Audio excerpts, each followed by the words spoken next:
welcome. Thank you so much for joining me today. I have someone I've been corresponding with, someone who enjoys this series of videos that I do, and they have been corresponding with me, and it's been an absolute pleasure for me to do that. You know, I'm in my 60s at this point. I've been doing magics all of my life. I did my first paid show when I was 14. I have a genuine passion for this art, and to be able to share it. And it's one of the reasons why I love doing this, because I'm sharing this passion. I'm sharing what I love. This gentleman's name is Melker, M-E-L-K-E-R, and he writes and he asks me this question. What is your approach to setting goals as a magician while keeping joy, passion, and personal growth at the core of your magical journey? My ultimate aspiration is to pursue a professional career. Given my current status as a hobbyist, do you recommend that I set these kinds of goals at this time? Or would you advise waiting for a more appropriate time? Thanks again for your insight. Sincerely, Melker. There's a lot to unpack there. And generally, I will write back and give him an answer. But this is a complex answer, and he's asking a complex question. The first part of the question involves goal setting. And how do you set goals, and what kind of goals do you set, and how does that work? And then the second part of the question really involves, when is it the best time to go pro? I want to share from the heart here. Let me give you the synopsis, first of all. I was a human resource management person. I was the HR director for one company for 28 years. I was the human resource director for one company for 28 years. As much as I enjoyed that job, and I did, and I enjoyed the people, I enjoyed the company, and I believed in the company mission, and all that was true, the whole time I wanted to be a full-time magician.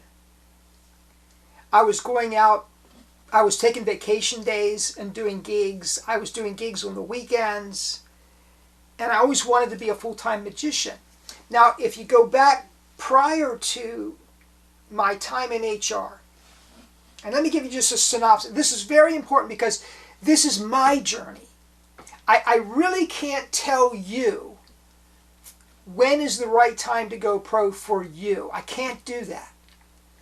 What I can do is share my journey and share with you what happened to me, and hopefully maybe you glean some insight from that. I was on my way to becoming a full-time professional magician when I was in my teens. I was doing magic in high school.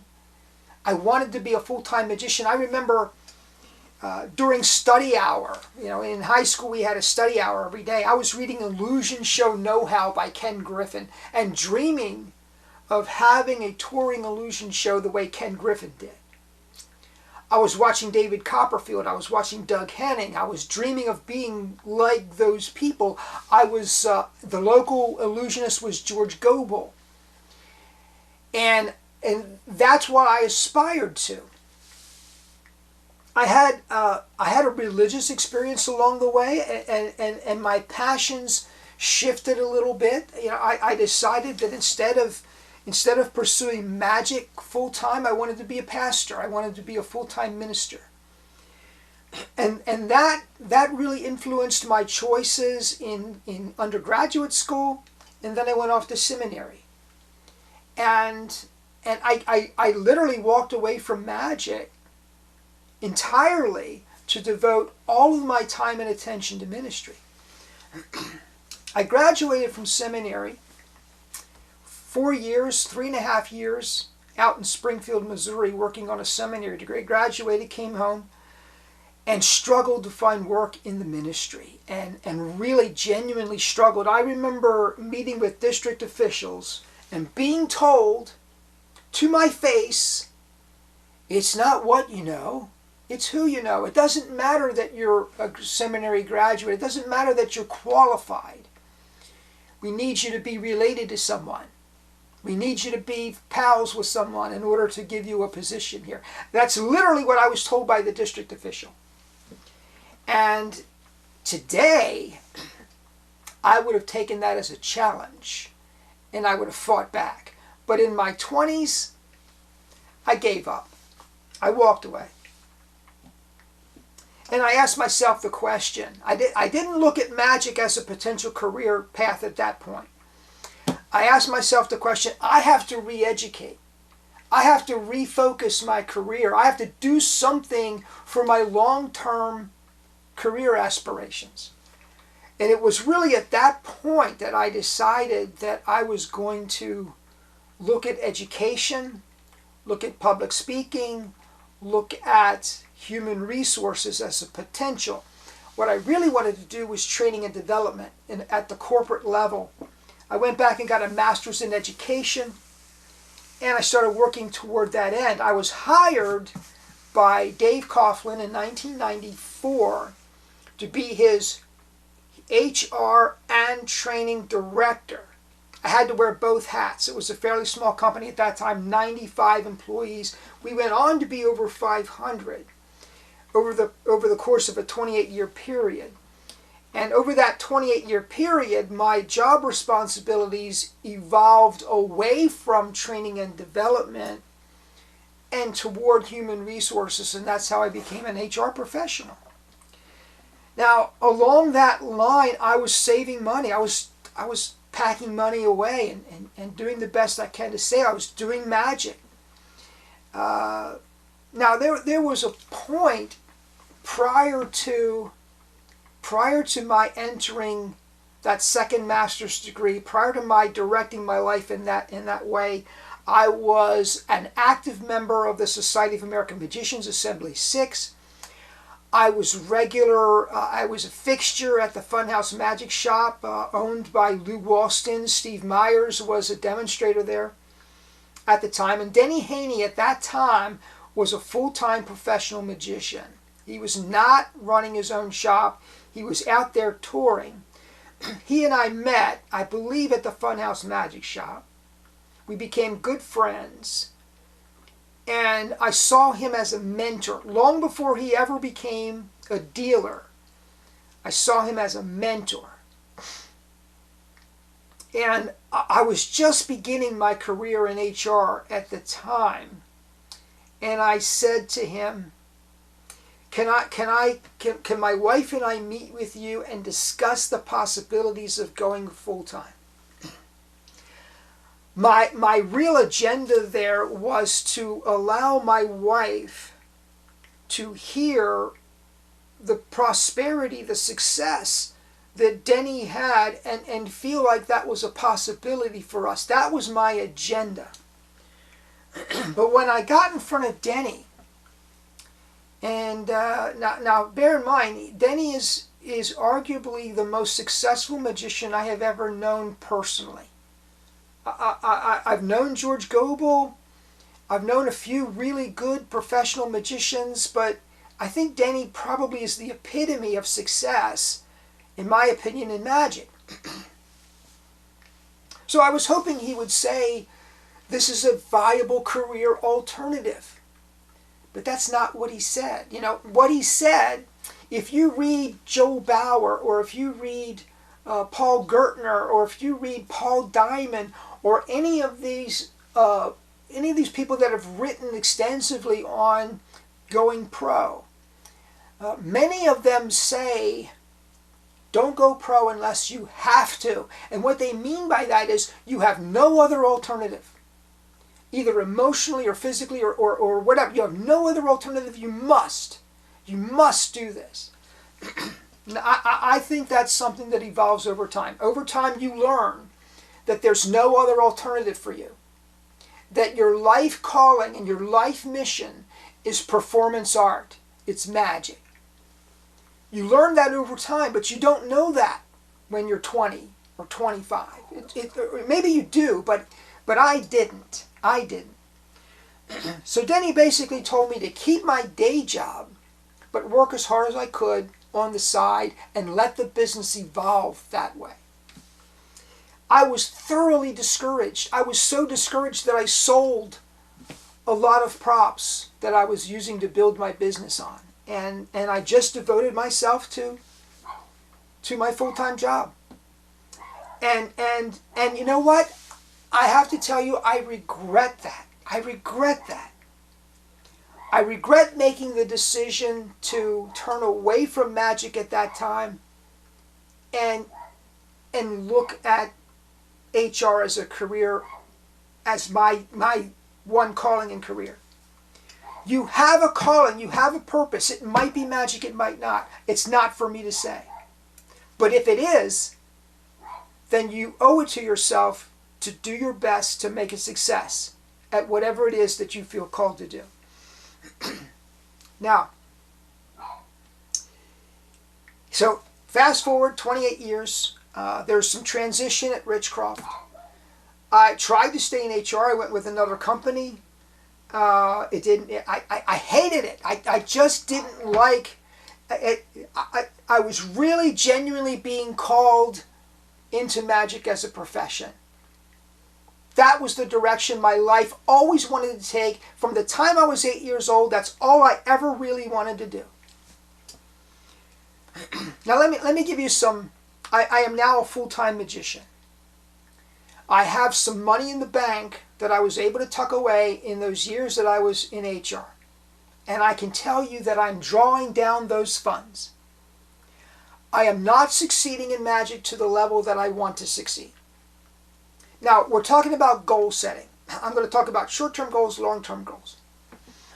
The long-term goal for me is to exceed my income as a performing magician, as a full-time professional magician, to exceed my income that I had as an HR professional.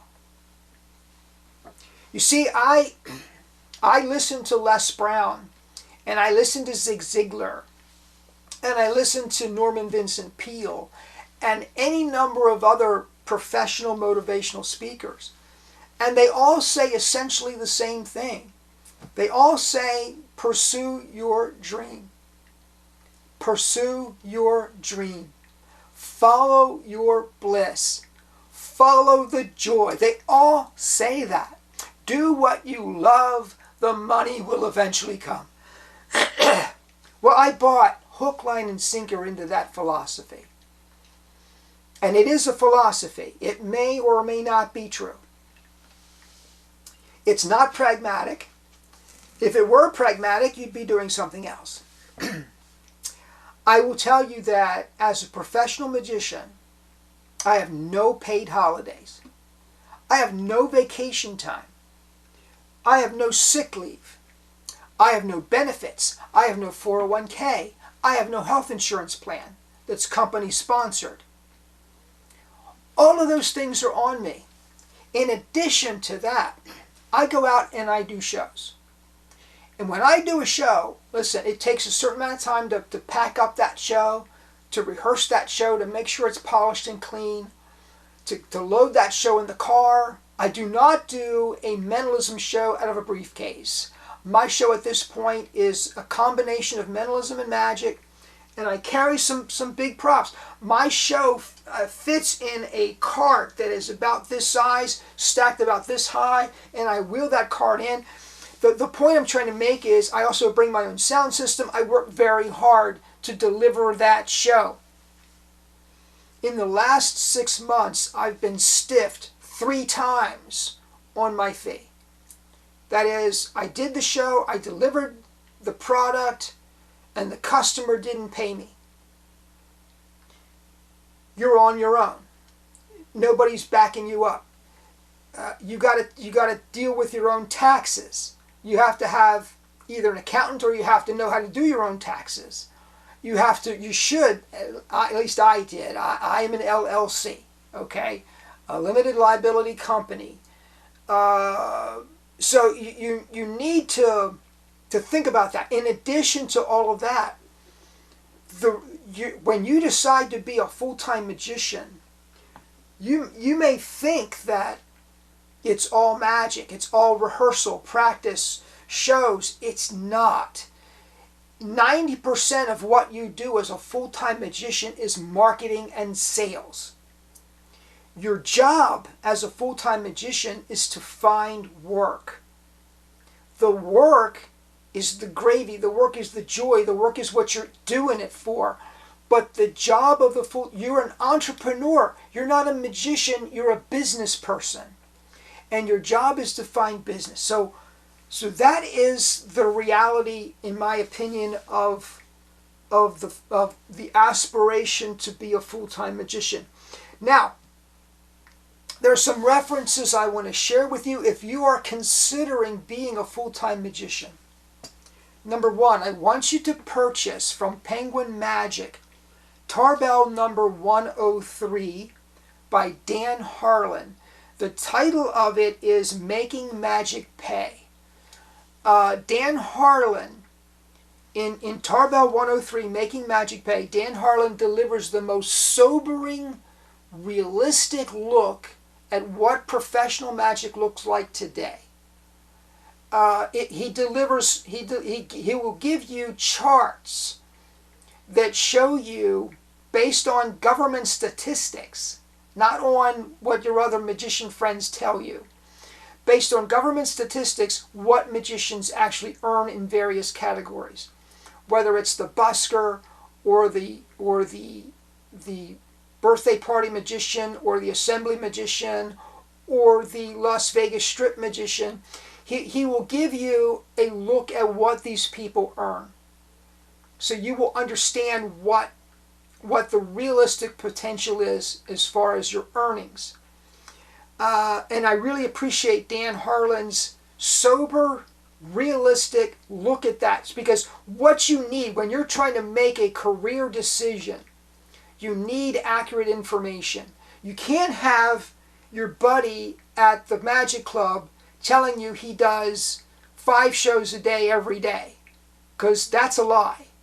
And you can't have him telling you that he makes, X number of thousands of dollars a year, and you have no verification of that. I'm not saying that he's telling that he's necessarily fabricating, but let's face it, magicians tend toward hyperbole. And you need realistic information. So if you want realistic information, take a look at Tarbell 103, Making Magic Pay, Dan Harlan. Now, once you've done that, purchase, go online and take a look for Family Show Pro. I'm going to put the link below. It's www.familyshowpro.com. I believe that gentleman lays out some of the best strategies for what you would call the Family Show Pro. Now, you might not aspire to be a Family Show Pro. There are other kinds of magicians. But the Family Show Pro is the local market. And I think that's where you have to build your foundation before you can go on to some of the more lucrative markets, like the corporate market or the cruise ship market or the trade show market or places like that. Also, in addition to those two references, I want you to take a look at DJ Edwards. Now, this gentleman is the owner-proprietor of Ickle, Pickle Magic, and he has produced what I would consider to be the Bible of marketing for magicians. It's called Insider Secrets by DJ Edwards. It's available at Ickle, Pickle Magic. If you really want to be a pro, you need those 3 resources. You need to look at those 3 resources before you make the decision that that's what you want to do, because those 3 resources will lay out for you the realistic expectation of your end game and exactly how to get there. So I highly recommend that to you. Now, where am I right now? I am currently earning roughly 40% of my HR professional salary. And that's not enough to pay my bills. On the plus side, the number of shows I'm doing is increasing on a regular basis, and the fees that I'm getting for those shows is also increasing on a regular basis. So I'm on my way. I can see it.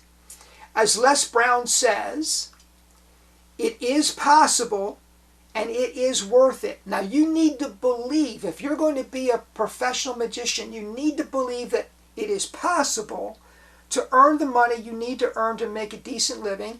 And secondly, it is worth it. It is worth the hard effort. It is worth the times that you do a show and you're not paid. It is worth the time that you put into marketing and sales. It is worth the investment that you've made of time, energy, and money. It's worth it. You need to believe that, and you need to be devoted to that in order to succeed. Now, let's talk about goal setting. Short-term and long-term goals. You're going to need both. You need to write out very specific goals, and I'm going to give you what is a classic goal-setting formula for doing that. But before I do that, I want to make a distinction between long-term and short-term. The long-term goal, in my opinion, is lofty. It's something that you might or might not achieve, but it still should be realistic. It still should be something that you believe in your heart is possible. My long-term goal, and I'm not going to put a number out here, but my long-term goal is to exceed my annual salary. The annual salary that I was earning at the pinnacle of my human resource management career. I want to exceed that salary as a professional magician. In other words, at the end of the year when I do my taxes, I want to show that I have earned more net, that I have earned more money as a magician than I earned as an HR professional. Once I reach that goal, I can honestly say that what is advocated by Zig Ziglar and Les Brown and Norman Vincent Peale is in fact true. That we are born to follow our bliss. And if we follow our bliss, we will succeed.